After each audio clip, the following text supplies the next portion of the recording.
जिस अंदाज से नरेंद्र मोदी साहब को वेलकम किया जा रहा है, ये एक अनप्रेसिडेंटेड चीज़ है।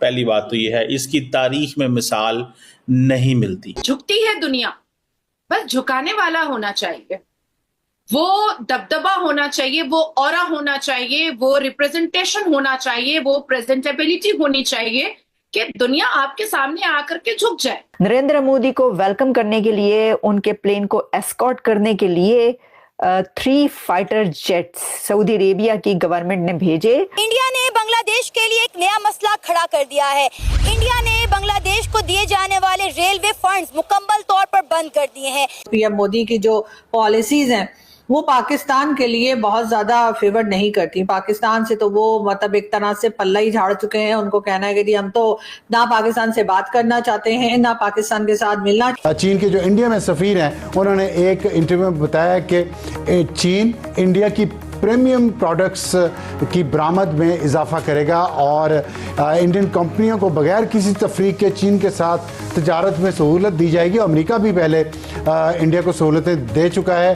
और अब चीन भी दे चुका है, क्योंकि इंडिया की मार्केट बहुत बड़ी है।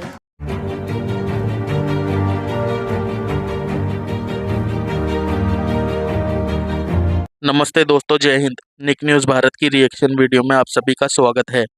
तो दोस्तों, आपने शुरुआत की वीडियो में देखा सऊदी अरब ने किस तरह से भव्य स्वागत किया है नरेंद्र मोदी जी का।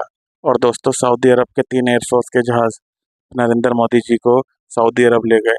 ऐसा प्रोटोकॉल देते हुए देखकर पाकिस्तान को बहुत ही ज़्यादा मिर्ची लग रही है कि भारत के प्राइम मिनिस्टर को ऐसा प्रोटोकॉल दिया गया है, क्योंकि ऐसा प्रोटोकॉल पहले पाकिस्तान के लीडर को दिया जाता था। लेकिन दोस्तों, अब पाकिस्तान कह रहा है कि सऊदी अरब को भारत ने पाकिस्तान से छीन लिया है। दोस्तों, क्योंकि पाकिस्तान किसी भी देश में जाकर भीख मांगता है हमेशा से, और सऊदी अरब भी भिखारी की नज़रों से देखता है पाकिस्तान को, क्योंकि सऊदी अरब में भी पाकिस्तान भीख ही मांगने जाता है। इसलिए सऊदी अरब पाकिस्तान की कोई इज्जत नहीं करता है।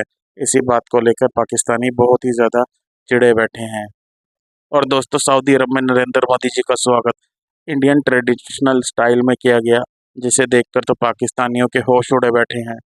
इतना भव्य स्वागत देखकर पाकिस्तानी बहुत ही ज़्यादा चकित हैं। और दोस्तों, इसी बात पर चलते हैं आगे की वीडियो की तरफ। धन्यवाद। सऊदी अरेबिया के 3 फाइटर जेट्स ने एस्कॉर्ट किया है प्राइम मिनिस्टर नरेंद्र मोदी के प्लेन को। नरेंद्र मोदी को वेलकम करने के लिए, उनके प्लेन को एस्कॉर्ट करने के लिए 3 फाइटर जेट्स सऊदी अरेबिया की गवर्नमेंट ने भेजे, जो प्राइम मिनिस्टर नरेंद्र मोदी के जहाज को अपने साथ लेकर सऊदी अरेबिया में एंटर हुए। जिस वक्त कहा जा रहा है कि मोदी साहब का प्लेन जहाज जिस वक्त उस एयर स्पेस में एंटर अभी होने वाला था सऊदी अरेबिया की, तो उनके जो जेट्स थे 3 फाइटर जेट्स, वो पहुंचे, पहले से वहां पर मौजूद थे और फिर उन्होंने नरेंद्र मोदी के प्लेन को एस्कॉर्ट किया, अपने दरमियान में घेरे में ले लिया। जिस तरह के आपको पता है, ऐसा कोई जेस्चर, स्पेशल जेस्चर जब दिखाया जाता है तो होता है। और फिर उनके प्लेन को लेकर वो सऊदी अरेबिया जद्दा पहुंचे। ये एक बहुत एक अमेजिंग वेलकम है, ये कहा जाए तो गलत नहीं होगा, क्योंकि कहा ही जा रहा है कि ये एक बहुत ही स्पेशल जेस्चर है। From Saudi Arabia to India, from Mohammed bin Salman to prime minister Narendra Modi. एक ऐसा स्पेशल जेस्चर है जिसने ये बताया है कि सऊदी अरेबिया इंडिया को कैसे देखता है। मोहम्मद बिन सलमान नरेंद्र मोदी को किस स्टेटस पर रखते हैं लीडरशिप के, कि वो अपने फाइटर जेट्स भेजते हैं मोदी के प्लेन को एस्कॉर्ट करने के लिए, मोदी को वेलकम करने के लिए MBS अपने फाइटर जेट्स भेजते हैं। तो इस वक्त हर तरफ ये खबर चल रही है। इंडिया ने बांग्लादेश को दिए जाने वाले रेलवे फंड्स मुकम्मल तौर पर बंद कर दिए हैं। ये वही रेलवे प्रोजेक्ट हैं जो इंडिया को बांग्लादेश के जरिए इंडिया की 7 सिस्टर स्टेट्स के साथ कनेक्ट कर रहा था। लेकिन अब इंडिया ने ये रेलवे फंड्स मुकम्मल तौर पर बंद कर दिए और अब इंडिया इस कनेक्टिविटी के लिए नेपाल और भूटान की तरफ देख रहा है। इस प्रोजेक्ट की मालियत 5000 करोड़ है। ये बांग्लादेश का अपना ही जो मसला खड़ा हुआ था वही इनके गले में पड़ चुका है।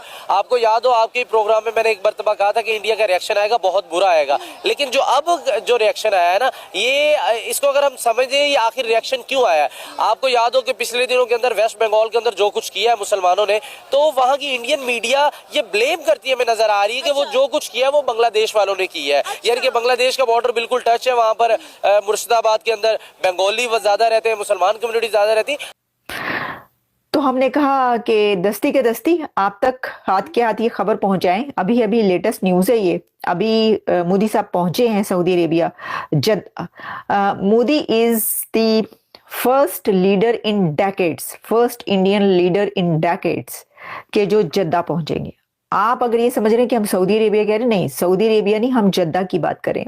जद्दा में जो नरेंद्र मोदी साहब पहुंचे हैं वो इससे पहले इंदिरा गांधी जी गई थी जद्दा में, क्योंकि जो भी पहुंचता है ना वो जद्दा में नहीं जाते आमतौर पर, तो रियाद में, ज्यादा रियाद में जो है विजिट्स होते हैं, लेकिन जद्दा में पहुंचना, क्योंकि जद्दा सऊदी अरेबिया का इकोनॉमिक हब है और इकोनॉमिक हब के अलावा उसकी और अपनी बड़ी सिग्निफिकेंस है। तो मोदी साहब जो हैं वो एक ऐसे स्पेशल गेस्ट के तौर पर वहां पर पहुंचे हैं जिनका वेलकम हवा से ही शुरू कर दिया उन्होंने, फजा से ही स्टार्ट कर दिया। अब देखिए इस पे तो मातम तो पड़ेगा, पिट्टन तो पड़ेगा, पिट्टन ये तो होगा भाई, क्योंकि पिट्टन इसलिए पड़ेगा कि वो तो मुस्लिम उम्मा है, वो तो कभी जो है वो समंदर से गहरी ही दोस्ती हुआ करती थी वहां पर भी। देखिए ताल्लुकात अभी भी बहुत अच्छे हैं, लेकिन वो जो रिलेशंस है पाकिस्तान और सऊदी अरेबिया के, वो कुछ लो और कुछ दो के तहत नहीं है।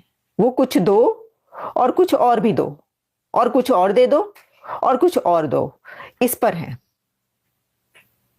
तो इसमें जो है वो वापसी का कोई अमल नहीं है। ठीक है, तो आप फिर ये क्यों समझते हैं कि ये वाले जो हैं, जो लोग इस वक्त ये कह रहे हैं कि देखो ये जो है ये इंडिया के साथ उनके इतने रिलेशन हो गए, वो तो मुस्लिम उम्मा का लीडर है सऊदी अरेबिया, तो मतलब ये अभी तक जो ये उम्मा शुम्मा की बातें करते हैं ना, उम्मा का चुम्मा ही कब का खत्म हो चुका भाई लोगों, बस कर दो, बहुत हो गया। अब इसको एब्जॉर्ब करें ये जो कुछ हुआ है। तो ये कहीं ना कहीं उसका भी रिएक्शन आना था। ऑलरेडी उसके पहले भी आप देख ले कि ट्रेड पहले बांग्लादेश ने खुद बंद की, फिर इंडिया ने रिएक्शन दिखाया। जब इंडिया ने रिएक्शन किया तो फिर इनकी चीखें निकल गई, फिर उन्होंने कहा यार इंडिया अब क्या करने जा रहा है हमारे साथ। तो जाहिर बात है जब आप किसी भी मुल्क में मुदाखलत करते हैं, नो डाउट देखिए बात करनी चाहिए हमेशा हक और सच के ऊपर। हमारे अफगानिस्तान के साथ मामला दुरुस्त नहीं हो रहे, हम निकाल बाहर फेंक रहे हैं उनको, कह जाओ भाई आप लोग हमारे साथ ठीक नहीं कर रहे, आप बलूचिस्तान के अंदर मामला खराब कर रहे हैं, हम निकाल बाहर फेंक रहे हैं कि भाई जाओ आप। इसी तरह अगर इंडिया के अंदर कोई दहशतगर्दी कर रहा है तो वो इस तरह का रिएक्शन आएगा। जाहिर बात है वो बांग्लादेश के साथ आने बाने उनके मिल रहे बकौल इंडियन मीडिया के, बकौल इंडिया के। हम तो अब ग्राउंड लेवल में नहीं, हमें तो जो खबरें आ रही है वो तो यही हमें सुनने को मिल रही है कि बांग्लादेश कर रहा है। अब देखिए वो इसमें सदाकत कितनी है या सच्चाई कितनी है। अगर हम बॉर्डर्स को देखा जाए, जैसे कि हमारे बलूचिस्तान का बॉर्डर लगता है, तो हमारे लिए बड़ा इजी है ब्लेम करना ईरान को। केपी के साथ हमारे बॉर्डर लगता है अफगानिस्तान को, तो बड़ा इजी है ब्लेम करना। ऐसी ही लेटेस्ट वीडियो देखने के लिए निक न्यूज़ भारत को सब्सक्राइब करें, लाइक और शेयर करना ना भूलें।